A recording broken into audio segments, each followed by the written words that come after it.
যে তিনটা ভূমিকম্প এখনো আসা বাকি আছে। নবীজি বলেছেন একটা পৃথিবীর পূর্ব দিকে হবে। পূর্ব দিক কোন দিক?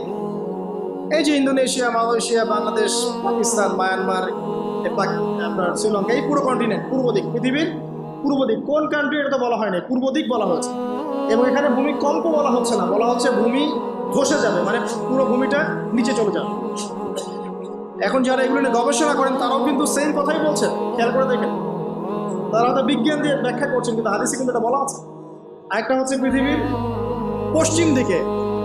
আর পশ্চিম দিকে কেন হবে জানেন? সমকামিতার কারণে, সুদের কারণে, জেনার কারণে, পর্নোগ্রাফির কারণে, এবং সারা বিশ্বকে তারা যে জুলুমটা করছে, এই জুলুমের প্রতিফল হিসেবে আল্লাহ পাক ঘোষিত।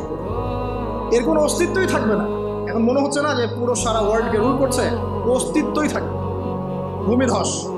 আরেকটা হচ্ছে পৃথিবীর মাঝখানে। মাঝখানে কারা আছে বলেন? মাঝখানে আমাদের আমিরুল মুমিনিনরা আছে নাকি?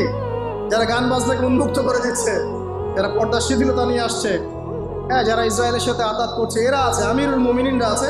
তো সেখানেও একটা ফিতনা অপেক্ষা করছে, অপেক্ষা করতে থাকেন। তো এই কথাটা বলতে গিয়ে আমি এখানে এসেছি, পৃথিবীতে কিন্তু এখনো তিনটা বড় বড় ভূমিকম্প বাকি আছে।